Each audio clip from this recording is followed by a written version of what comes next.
el ego es el demonio, el ego es el mal de este mundo, hay que matarlo. No, justamente es lo contrario. Todo lo que se idealiza, cuando se vuelve extremo, se vuelve negativo, oscuro. Me hacen sentir que el mundo es injusto. Logran un aumento, presentan un trabajo mediocre y sin embargo siguen creciendo. Tú estás en una posición contraria, donde sí te importa demasiado lo que la gente opina. Los hombres seguramente te manipulan demasiado por el excesivo respeto que les tienes. Hay una tendencia inherente en todo ser humano a desarrollar todas sus capacidades físicas y mentales en aras de engrandecer su organismo y todo lo que puede llegar a ser.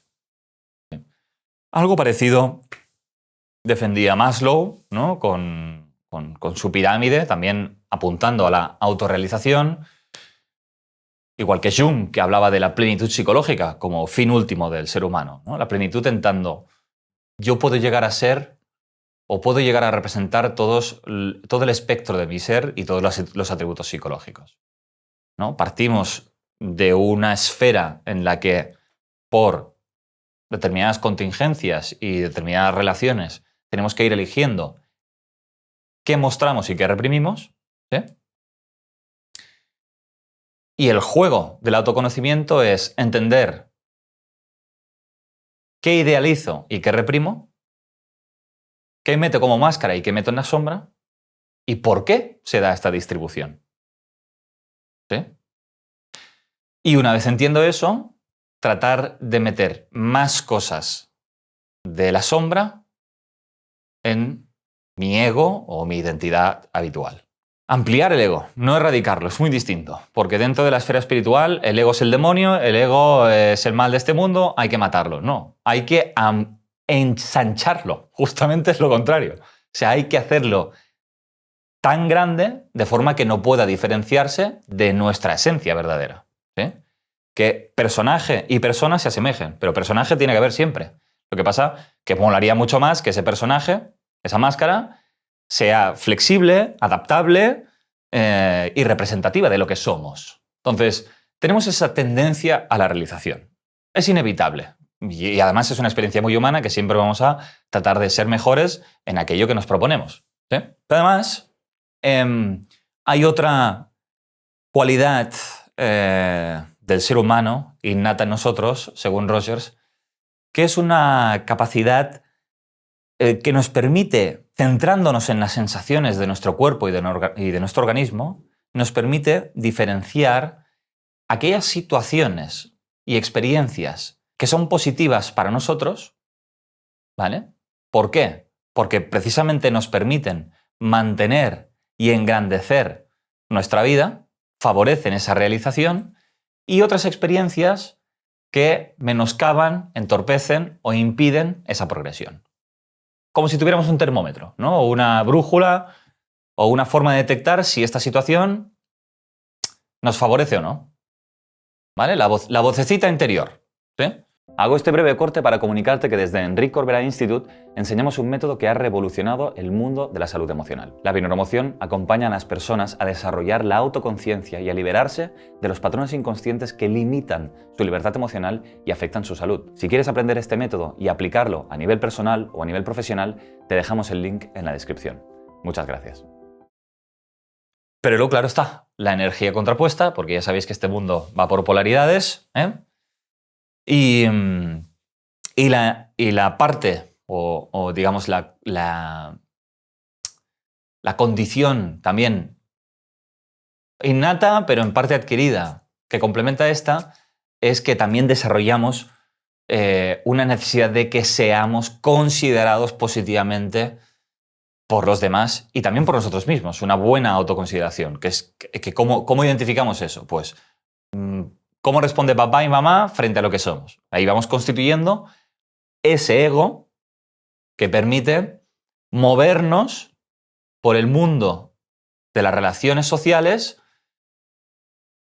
y teniendo una consideración positiva hacia esas relaciones. En la medida en que yo hago ciertas cosas, me halagan, me veneran, me honran y me aplauden.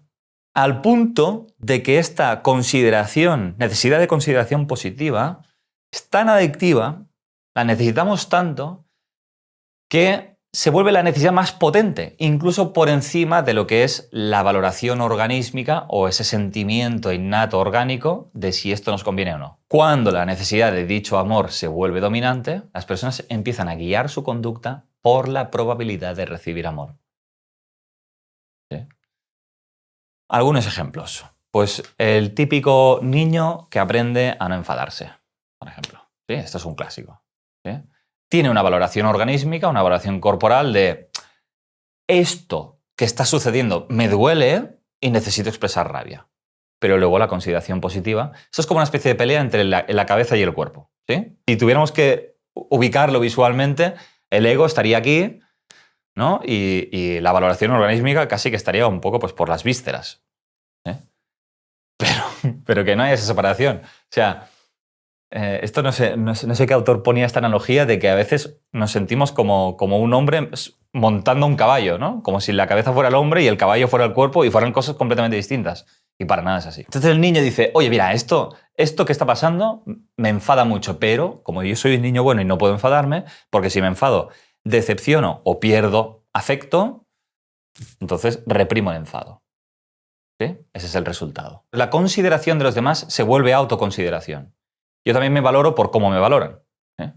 Pero lo que se pierde es autenticidad. Otro ejemplo, el adolescente excelente. ¿Sí? ¿Vale? La típica, yo qué sé, niño o niña, normalmente más niñas que niños, iba a decir de 13, 14 años, que se portan bien, niños pocos conocemos, ¿verdad? Niños a esa edad lo destruyen todo. Pero niñas, como Antonella, sí, que dices, mira, yo en primera fila, portarme bien, que pueden tener una necesidad en un momento dado, ¿vale? Y aquí, mira, hago paréntesis y aviso para navegantes. Si tenemos hijos adolescentes que se portan demasiado bien, cuidado, ¿vale? Porque ahí tendrían que aplicar cierto desafío y rebeldía, ¿sí? Es tan bueno que quizás es un problema. En todo caso, esa niña puede sentir, oye, que yo pues o necesito descansar, o necesito explorar, o necesito equivocarme, no lo sé, pero no ser perfecta o sacar buenas notas todo el rato. Pero la consideración positiva, por lo que se valora, es solamente me premian si soy brillante. ¿Sí? Y ahí una pasa a confundir su valor personal con rendimiento. El profesional que siempre está disponible. Otro ejemplo. ¿Sí? Puede tener una valoración organísmica, una sensación subjetiva real de decir, mira, estoy agotado y necesito parar. Pero es que hacer las cosas y dar resultado me hace valioso. Entonces esa autoexigencia hace que yo pierda el contacto con mis necesidades reales. Y ese es el único problema, señores y señores. Que que para llegar a encontrarnos mejor tenemos que renunciar a nuestros ideales de perfección. Es una transgresión moral la que estamos haciendo aquí en la última de las instancias. Empezar a mover el juego y las cartas acerca de lo que está bien y lo que está mal y considerar algo apropiado o inapropiado en función de las circunstancias. Porque no nos podemos regir por absolutismos. Todo lo que se idealiza, cuando se vuelve extremo, se vuelve negativo, oscuro o empieza a salir lo peor de eso. Precisamente por querer idealizarlo todo el rato. Es la rigidez de la conducta lo que hace de la conducta un mal en lugar de un bien. La acción virtuosa, Aristóteles le llamaba el término medio.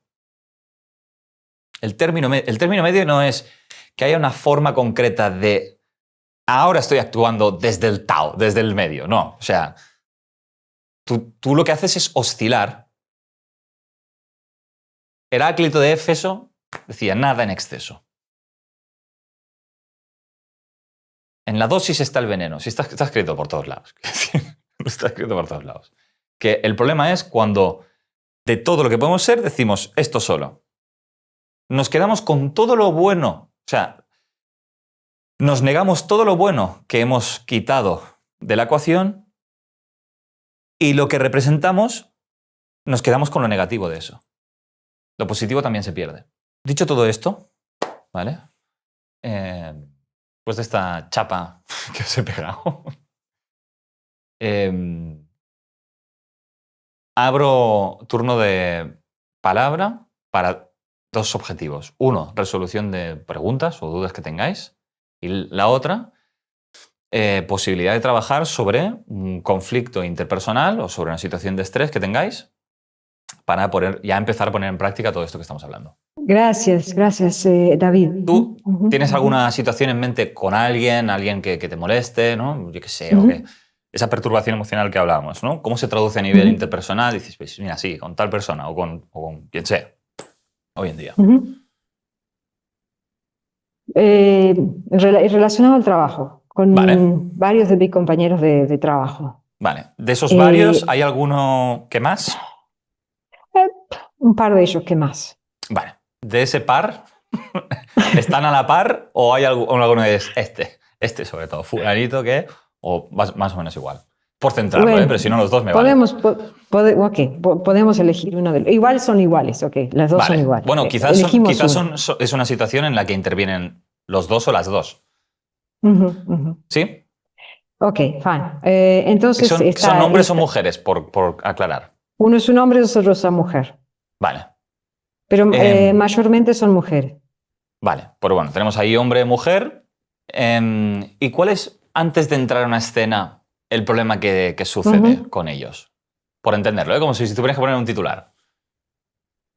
Me hacen sentir que el mundo es injusto.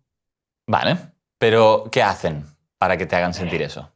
Por ejemplo, logran un trabajo, logran un aumento, presentan un trabajo mediocre, sin embargo siguen creciendo. Vale, y todo el mundo, ¡buah! Impresionante, impresionante, menudo trabajo. Y tú, pero si te ha presentado una mierda dentro de un sobre, ¿eh? Todo el mundo aplaudiendo. ¿Qué pasa aquí? ¿Esto es el show de Truman o qué pasa, no? Vale. Tal cual. Vamos a una situación donde describamos algo parecido a esto, ¿vale? Bueno. Y me dices, en primer lugar, ¿cuándo sucede? ¿Hace una semana, hace un mes, hace 2 días? Ponele, la semana pasada. La semana pasada. Vale, ¿dónde estás la semana pasada? Vale, ahora aquí vamos a la semana pasada estoy en una conferencia, atendiendo una conferencia, representando mi trabajo. Vale, ¿la das tú? Atiendo y presento las dos cosas. Vale, o sea, estás como oyente y o sea, es una especie de congreso donde hay varias ponencias, es un congreso una de ellas. Semana. ¿No? Una semana. Bien, muy bien. Y en ese momento que estás en el anfiteatro sentada, estás exponiendo, ¿qué estás haciendo? En el anfiteatro sentada, escuchando una de las presentaciones. Vale. La persona que está presentando no es ninguna de estas dos. No, puede ser cualquiera, es otra persona que presenta un trabajo. Entonces, cuando termina su presentación, esta señora que levanta la mano para hacer un comentario. Esta sí que es la compañera de trabajo, ¿eh? Esa es la compañera de trabajo. Vale, o sea, termina la exposición, ha sido una exposición buena. Excelente. Excelente, pero levanta ya la mano la susodicha, ¿eh? ¿Y qué sucede? Y ahí dice una boludez. Comenta, o sea... ¿Qué comenta? Notas en el comentario que ni siquiera entendió lo que se estaba diciendo. Ni siquiera está escuchando, ha estado con el Instagram toda la santa presentación. No sé lo que estaba haciendo, pero, sea... ¿Pero qué pregunta? ¿Lo recuerdas? Sí, ¿O da igual? Es algo muy complicado. No es algo muy complicado, pero habla, ¿no? Qué terrible, sí, el cambio climático, cómo nos afecta y qué calor que hace ahora. A ver, vale. Tú eres la Sí, mayor, ya está. ¿Vale? Aquí todo lo que piensas acerca de eso, que lo entiendo perfectamente. ¿Y sucede algo más a partir de ahí? ¿Tú haces algo o...?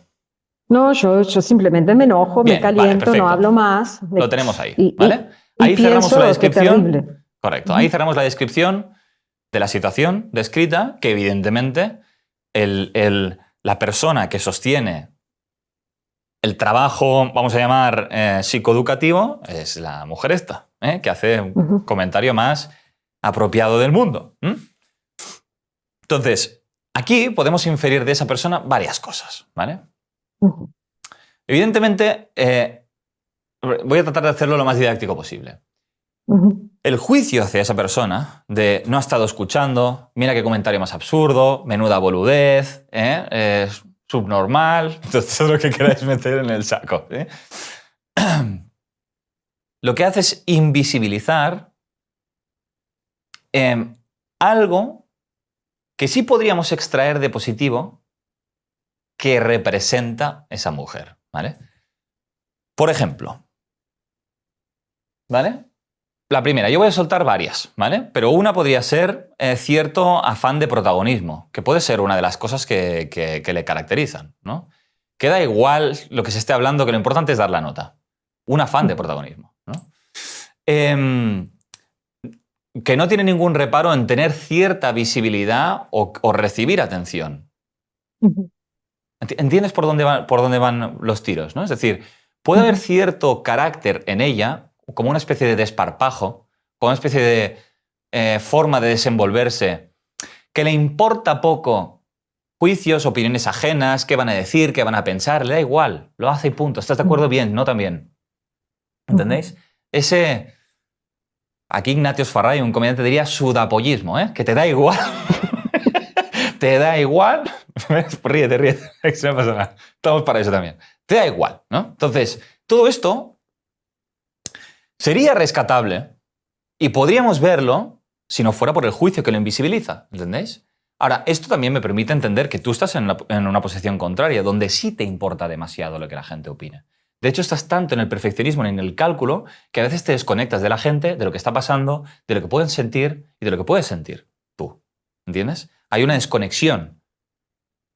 La búsqueda de la perfección, y esto ya te he dicho, y te digo que yo soy muy así también, la búsqueda de la perfección puede desconectarte de la realidad. Estás en la mente y no en la situación y en la experiencia. ¿Sabes? Y al final puedes moverte también desde un registro más cauteloso, más desde una segunda posición, más invisible. ¿Vale? Porque dar la nota no va contigo. En todo caso, vamos a mantener las formas y lo que es invadir cierto espacio, cierto protagonismo, te lo piensas 2 veces. Hay otro rasgo en esa persona que es un atrevimiento. Y todo eso sí es positivo. Todo esto sí que conviene volver a integrarlo en ti. Entonces hay que revisar atrás en el tiempo. ¿Qué otras experiencias? Lo estoy sintetizando mucho, porque esto aquí podríamos trabajar 2 o 3 escenas, extraer patrones, creencias, etc.